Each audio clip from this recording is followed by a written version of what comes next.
amiguitos, saludos, bienvenidos. Bueno, como no sabía sobre qué hacer un vídeo, me he encontrado este libro. Es del año 1858, o sea que tiene ya 166 años, ni más ni menos. Lo compré en un mercadillo también, por poco precio. Se llama Historia Antigua número 2 y trata de la historia antigua. Es la segunda parte. De Don Miguel de Rial, ¿vale? Bueno, entonces al final de todo, del libro, habla de los filósofos, historia de los filósofos. Y empieza por la secta jónica, que su principal representante fue Tales de Mileto. Y hoy voy a hablar de Tales de Mileto. Bueno, Tales de Mileto fue uno de los primeros, fue uno de los 7 sabios de Grecia. Nació por el año 640 a.C. Está considerado como uno de los más importantes. También Solón era otro sabio, Solón el legislador, otro de los 7 sabios de Grecia. Y bueno, precisamente leyendo, ya os comenté lo de Freud, que estoy leyendo la política de Aristóteles. Bueno, pues la política de Aristóteles habla de Tales de Mileto como, lo pone como un ejemplo de monopolio. Porque este hombre, pues, como le suele ocurrir a los sabios, pues le decían, tan listo que eres y tú y no, vives pobre, no ganas dinero. Y dice, pues porque no quiero yo, porque me interesa la filosofía y no quiero ponerme a ganar dinero, que si quisiera podría. Y entonces un día, pues, bueno, lo cuenta de otra manera Aristóteles, un día dice, voy a demostrar que si quiero gano dinero. Entonces con su sabiduría, con sus conocimientos, pudo saber cuándo iba a haber una buena cosecha de aceitunas, y entonces compró toda la maquinaria por bajo precio, porque nadie pensaba en eso, y luego cuando llegó el día, hubo una gran cosecha, necesitaban maquinaria, y como él la tenía toda, pues al precio que le dio la gana la alquiló, ¿no? Y eso lo pone Aristóteles, lo cuenta, no lo cuentan aquí en este libro, ¿no? Por eso lo cuento, ¿no? Como ejemplo de monopolio. Es muy interesante el libro de la política, pero ya digo que ahora no tengo tiempo de leer. En cuanto pueda lo leo y ya os lo comentaré. Bueno, lo que aquí dice de Tales de Mileto, lo voy a leer simplemente. Es interesante. Ya sabéis que es un libro de 1858. Por es cierto que en estos libros había otra ortografía diferente. Yo, como he leído ya varios, me he dado cuenta. El primero que leí, digo, tiene falta de ortografía, por ejemplo. En el siglo XIX, pues por ejemplo, donde cambian la J por la G de gato. Por ejemplo, para escribir mujer ponía mujer con G, o la X casi no la ponía, ponen la S, por ejemplo, para explicar, escriben con S, y así muchas palabras. Entonces está escrito este libro así también, como otros del siglo XIX. Yo pensaba que aquel libro que leí del siglo XIX tenía falta de ortografía, y después, como he leído otro y es lo mismo, me he dado cuenta que no, que es que se ve que la ortografía estaba así, ¿no? Entonces, pues, está de esta manera. Bueno, voy a comenzar a leer. Dice, historia de los filósofos de la secta jónica, hasta su división en varias ramas. La secta jónica duró más de 500 años, desde Tales de Mileto, que es considerado como su fundador, hasta Frilón y Antíoco, contemporáneos de Cicerón. Bueno, Cicerón ya vivió un poco antes del siglo I de nuestra era, romano. Bueno, comienzo. Aquí cuenta la historia de Tales de Mileto. Tales nació en Mileto, célebre ciudad de la Jonia, el año 640, pone aquí. Y con objeto de estudiar las doctrinas de los hombres más sabios de su tiempo, hizo varios viajes, según costumbre de los antiguos. Visitó primero la isla de Creta y después el Egipto, donde consultó a los sacerdotes de Menfis, que cultivaban con esmero las ciencias superiores. Aquellos maestros le enseñaron la geometría, la astronomía y la filosofía, Pero como un discípulo de la categoría de Tales no lo es mucho tiempo, luego pasó de las lecciones a los descubrimientos y demostró a los sabios de Menfis el medio de medir con exactitud las inmensas pirámides que admiramos aún en el día de hoy. Reinaba entonces en Egipto Amosis, príncipe protector de las letras e instruido, que reconociendo el mérito de Tales le manifestó públicamente su aprecio, pero el filósofo griego no podía sostenerse en la corte siendo tan apasionado por la libertad y la independencia. Tales era eminente astrónomo, gran geómetra y excelente filósofo, pero mal cortesano, y la excesiva libertad y la franqueza con que declamaba contra la tiranía desagradaron de tal modo a Amosis que el filósofo concibió desconfianza y temor que no disimulaba y que poco tiempo después le ocasionaron la pérdida de su privanza. Con el faraón de Egipto, pues como él era tan sincero, pues aquello no le gustaba mucho. Si los faraones hay que hacerle la pelotica como a todos los que están en el poder, y eso no le gustaba. Y entonces pues perdió la privanza del faraón. A ver, ahora por dónde iba.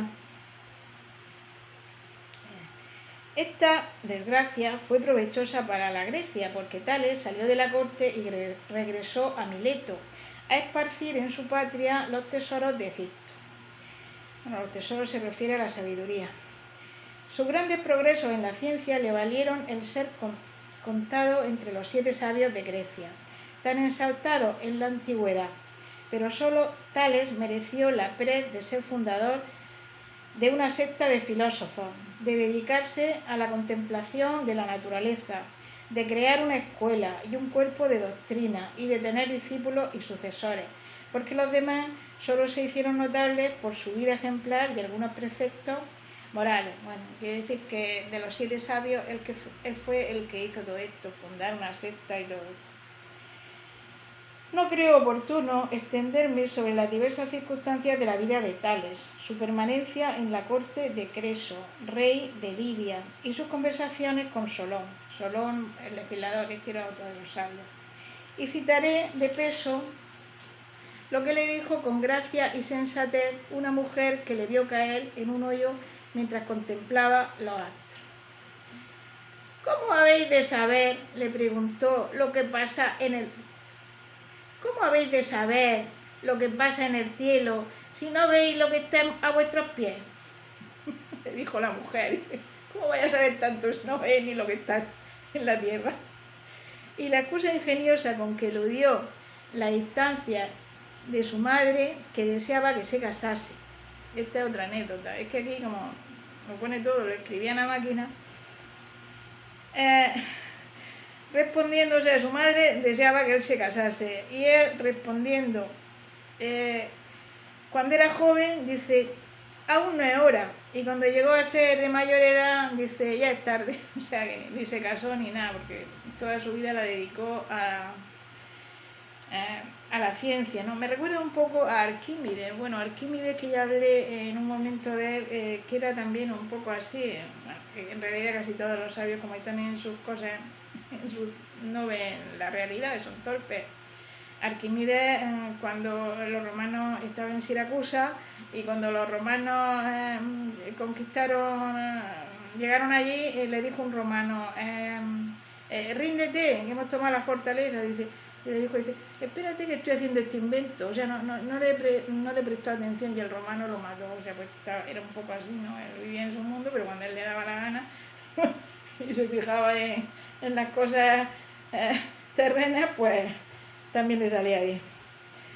Las razones indujeron a Tales a eludir la carga del matrimonio. Le hicieron preferir una vida oscura y tranquila a los empleos más brillantes. Animado por un ardiente deseo de arrancar sus secretos a la naturaleza, la estudió asiduamente en los ocios que le proporcionaba su aislamiento en una morada alejada del tumulto, pero abierta a todos los que frecuentaban a impulso del amor a la verdad o a la necesidad, pero raras veces raras veces para ir a comer frugalmente con su amigo Trasíbalo, que llegó por sus méritos y su talento a sentarse en el trono de Mileto, cuando sus conciudadanos hicieron un tratado con el rey de Libia, Aliates, o sea que salía poco, se relacionaba con poca gente. Y este era un amigo suyo, Trasíbalo, que dice que llegó al trono de Mileto. Bueno, Mileto era una ciudad griega, una polis griega sería. Cicerón dice que Tales es el primero que trató en Grecia de materias de física. Se le atribuye la gloria de haber hecho varios e importantes descubrimientos en astronomía, siendo uno de ellos el que se refiere a la magnitud del disco solar comparado con el círculo de su movimiento anuo. Y era tal la complacencia que le causaba que, habiéndole ofrecido en recompensa todo lo que deseara una persona rica a quien se lo comunicó, el filósofo le exigió únicamente que le honrase por su descubrimiento. O sea, no quería riqueza, sino que lo honrase por su descubrimiento. Esto me recuerda también a Diógenes el Cínico, cuando Alejandro Magno le dice: pídeme todo lo que quieras y te será concedido. Y dice: pues deseo que te apartes para que me des. Qué grandeza, ¿no? De espíritu. Este rasgo es peculiar a todos los sabios, a quienes interesa más el honor de un nuevo descubrimiento que las mayores recompensas, y corrobora lo que decía Tácito al hablar de Melvidio Prisco.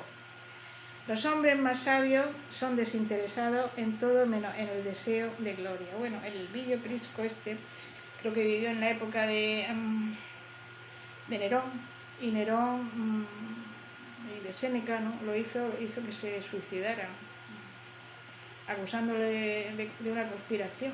Y él, pues era un hombre muy sabio, ¿no? También hizo a Séneca que se suicidara por aquel tiempo. Tales se distinguió sobremanera en vaticinar con exactitud los eclipses de sol y luna, lo cual era considerado en aquella época como un prodigio. Cuenta San Clemente de Alejandría, refiriéndose a Diógenes de Laercio, dos sublimes respuestas de Tales. Habiéndole preguntado un día qué era Dios, dijo: lo que no tiene principio ni fin. Y preguntándole en otra ocasión si el hombre podía ocultar a Dios sus acciones, respondió: ¿cómo podría hacerlo si ni aún puede ocultarle sus pensamientos? Valerio Máximo añade que Tales hablaba de esta suerte: para que la idea de la presencia de Dios en los pensamientos del alma obligase a los hombres a tener tan puro el corazón como las manos. Bueno, Valerio Máximo era un romano y decía que Tales hablaba así pues para que los hombres, pues pensando que eran espiados por Dios, que podía conocer sus pensamientos, se portaran bien. Igual advertencia hace Cicerón, aunque en términos algo diferentes, pues dice que Tales, el principal de los 7 sabios de Grecia, creía que era muy importante que los hombres viviesen en la convicción de que la divinidad lo ocupaba y velaba todo, lo cual era un medio excelente de hacerlos más prudentes y religiosos. Murió en el primer año de la Olimpiada, es que eso ya no lo entiendo yo, a los 92 años de edad, mientras asistía a los Juegos Olímpicos. Aquí pone un asterisco. Murió por el año 548 a.C. Bueno, amigos, espero que os haya gustado. Leeré más cosas de este libro de historia antigua. Bueno, voy para atrás como los cangrejos. Estaba leyendo de un libro de 1929 y ahora me he ido a otro de 1858. Este trata de historia antigua. Bueno, pues seguiré leyendo porque hay cosas curiosas así de otros filósofos que me han gustado. Este inauguró la escuela jónica. Le haré algo más sobre eso y sobre otras. Bueno, amiguitos, espero que os haya gustado. Venga, saludos. Muchos besitos.